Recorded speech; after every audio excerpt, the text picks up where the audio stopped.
ये तलाल चौधरी साहब ने एक जो बयान दिया, उन्होंने कहा कि जी जो पीटीआई एहतजाजी जो इनका एहतजाज है अपोजिशन का, उसमें नाकामी के बाद शायद इस इशू को हवा दे रही है। तो तलाल चौधरी साहब, मैं आपसे ज़रा ये मुतालिबा करना चाहूँगी कि आला ज़रफ़ी का सबूत दीजिए।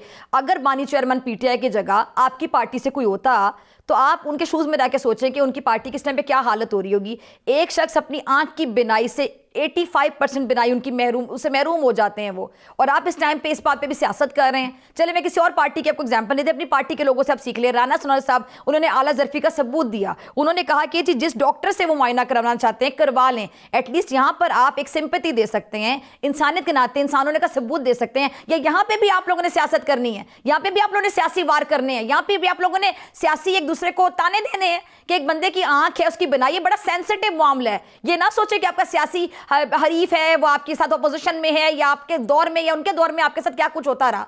अब उसके बाद देख लें कि जो उन्होंने बड़ी अच्छी बात की ख्वाजा साद रफीक साहब ने, मैं अक्सर उनकी तारीफ करती हूँ और तारीफ के लायक है ख्वाजा साद रफीक साहब, कि उन्होंने कहा कि आपका जो मुखालिफ होता है जेल में जब भी होता है, जेल हर दौर में किसी के लिए भी बड़ी सख्त होती है, लेकिन उन्होंने कहा है कि बीमारी का तोहफा अक्सर मिलता है। और जब आपका मुखालिफ जेल में होता है तो आपकी आला ज़रफ़ी का सबूत ये होता है कि आप उसके हकूक़ की ज़्यादा हिफाजत करें। बहुत अच्छी, बहुत ग्रेसफुल बात की है साद रफीक साहब आपने, मैं आपको सलाम पेश करना चाहती हूँ आज इस प्लेटफॉर्म से। अच्छा जी, गुफ्तगू को हम शुरू करते हैं। सबसे पहले मैं डॉक्टर कासिम साहब आपकी तरफ आना चाहती हूँ। डॉक्टर साहब, ये बड़ा सेंसिटिव मामला है क्योंकि बानी चेयरमैन पीटीआई, उनकी आँख का ये जो एक आर्जा सामने आया है, ये बड़ा एक जो सेंट्रल रेटिनल वेन ऑक्लूजन है, ये एक आर्जा है। मैं चाहती हूँ कि ज़रा आप आई स्पेशलिस्ट हैं, लोगों को ज़रा डिटेल में बताइएगा कि इसके अर्ली सिम्टम्स क्या होते हैं, मामला यहाँ तक कितनी देर में पहुँचता है, इसमें नेग्लिजेंस का कितना बड़ा फैक्टर होता है। अगर पहले उनको उनका मुआयना करवा दिया जाता, जो कि वो काफ़ी अरसे से कह रहे थे कि मुझे आंख से धुंधला नज़र आ रहा है, ब्लड विजन जो थी उनकी वो काफ़ी देर से तो सिम्टम्स आ रहे थे, तो क्या अगर पहले मुआयना करवा दिया जाता तो इस स्टेज तक ना पहुँचा जाता? आसान अल्फाज में नाज़रीन को ज़रा आगाह कर दीजिएगा। जी अस्सलाम के मैडम, शुक्रिया जी।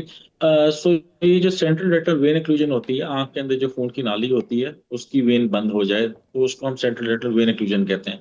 यानी कि आंख के अंदर खून तो आ रहा है लेकिन वो वापस जा नहीं पा रहा। सो जब वो वापस नहीं जा सकता, या तो आंख के पर्दे पे जमा हो जाएगा या आंख के पर्दे पे पानी आ जाएगा। और इसके इनिशियल सिम्टम्स ऐसे ही होते हैं कि आहिस्ता आहिस्ता नजर का धुंधलापन आना, और जिस तरह रिपोर्ट्स जो मीडिया पे चल रही हैं कि उनको सेंटर से नजर आना बंद हो गया।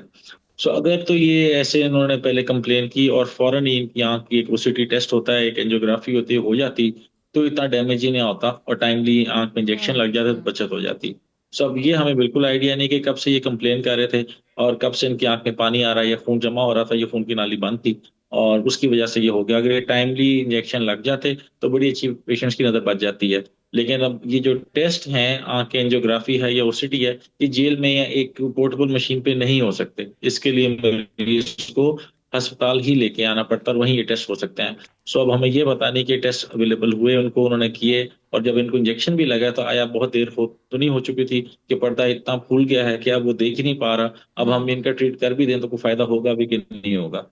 सो इसमें कोई ये नहीं होता कि 2-4 महीने के बाद ट्रीटमेंट हो, ये तो दिनों की होती है कि अगर आपको आज डायग्नोस हो गया तो यही टेस्ट फौरन हो जाए और 1 से 2 दिन के अंदर अंदर वो आपकी आंख में इंजेक्शन लग जाए तो नजर काफी हद तक बच सकती है। पर डिपेंड करता है कि अब क्या रीजन हुई, इनका ब्लड प्रेशर बढ़ा, शुगर बढ़ी, या इनको लिपिड्स बढ़ गए, इनके जिस्म में चर्बी बढ़ गई, या कोई स्ट्रेस मिला या पानी नहीं मिला, ठीक डिहाइड्रेशन है। से भी हो सकती है, कुड बी एनी रीजन।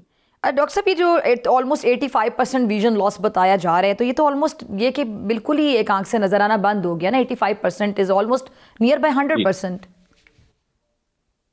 आज 85% का मतलब है कि ये सेंटर से बिल्कुल नहीं देख सकते। साइडों से इनको चीजें हिलती नजर आती होंगी लेकिन सेंटर में इनको लगेगा जैसे ब्लैक धब्बा है, क्योंकि आंख के पर्दे के सेंटर में पानी आ जाता है। तो इसका हल यही है कि वो टेस्ट जो हैं वो टेस्ट किए जाएं फौरन, और उन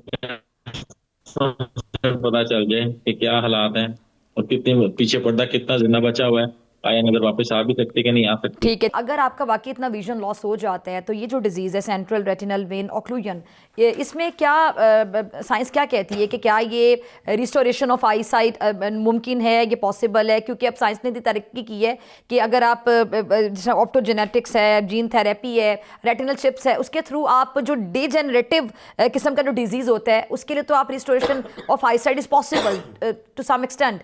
लेकिन इस वाले डिजीज़ में क्या ये पॉसिबल है कि रिस्टोर हो सके? Is it reversible, irreversible? क्या ये ज़रा आसान अल्फाज में समझाइएगा। मैडम दो किस्म की वेन एक्लूजन होती है, इस्केमिक और नॉन इस्केमिक। सो ठीक है। अगर तो इनको देर से, और ये जितनी जल्दी पता चल जाए और जितनी जल्दी इलाज शुरू हो जाए उतनी ही बेहतर नजर बच सकती है। सो अगर पेशेंट कई महीनों से कंप्लेन कर रहा था कि मेरी विजन कम हो रही है, 2 हफ्तों से कर रहा था, और ये 2 टेस्ट इनकी एंजियोग्राफी और ओसीटी हो जाते हैं, तो फौरन पता चल जाता कि ये डिजीज हो रही है। और अगर उसी वक्त इनको नेक्स्ट डे ही इंजेक्शन लग जाते जो कि अब लगा है, तो शायद इनकी बड़ी अच्छी नजर बच सकती थी। सो ये तो ऑल डिपेंड करता है कि पेशेंट किस स्टेज पे आया। अगर तो जल्दी इलाज शुरू हुआ तो बड़ी अच्छी नजर बच सकती और थी। वो जल्दी और आपकी अगर नज़र में इलाज कितना आपने लेट जल्दी हो शुरू, सकता है? डॉक्टर साहब भी ज़रा इसकी भी वजाहत वो तो कर दीजिए, विद कितनी इन वन जल्दी टू आ जाते? मैडम 1 से 2 दिन में, एक एक से से दो दो दिन के दिन अंदर ठीक अंदर। है, ठीक है। जी, ठीक है, विद और इन विद इन 48 आवर्स वो अगर विद आ इन डेज जाते होता तो है जी। ये बच सकता था, ये ठीक है, मामला यहाँ तक ना हाँ जी, जाता। काफी डेज में। हाँ। जी। ठीक है। अब क्या कहते हैं कि अब साइंस क्या कहती है, ज़रा समझाइएगा, क्योंकि आप आई स्पेशलिस्ट हैं, अब तो कि अब मैडम इस अगर डिजीज़ में अगर क्या टिश्यू ये डैमेज हो गया, रिस्टोरेशन हो सकती है आई साइट की? जो विजन लॉस हो चुका है, क्या ये रिवर्सिबल है या नहीं है? और जितनी भी साइंस ने तरक्की की है, जिस तरह मैं अभी बता रही थी, डिजेनरेटिव जो डिजीज़ होते हैं उसके लिए रिवर्सिबल हो सकती है, जो रिस्टोरेशन आई साइड है पॉसिबल होती है। डिफरेंट टेक्निक्स होती है, जीन थेरेपी मैंने मैंशन की, ऑप्टोजेनेटिक्स हो गया, रेटिनल चिप्स होती है, लेकिन इस वाले डिजीज़ में इज इट पॉसिबल? नहीं मैडम इस डिजीज में पॉसिबल नहीं है। अगर टिश्यू डेड हो गया तो मरीज उस अल्लाह के अलावा कोई जिंदा नहीं कर सकता। तो जो टिश्यू डेड हो गया वो तो हम रिवाइव नहीं कर सकते, लेकिन वो टिश्यू जिसमें इन्फ्लेमेशन है या पानी है या ब्लड आ गया है, वो इंजेक्शन के जरिए जज्ब हो सकता है और वो विजन रिस्टोर। सो अगेन जब तक ये इनके टेस्ट नहीं हो सके होंगे, किसी को नहीं पता चलेगा कि कितनी विजन पीछे है और कितनी विजन वापस आ सकती है। सो पहला तो हाल यही है कि इनको किसी इंस्टीट्यूट ऑफ ऑप्थेल्मोलॉजी में शिफ्ट किया जाए जहाँ टेस्ट हों। ये टेस्ट होंगे तो पता चलेगा कि कितना डैमेज हो गया और कितनी विजन बचाई जा सकती है। ठीक है जी।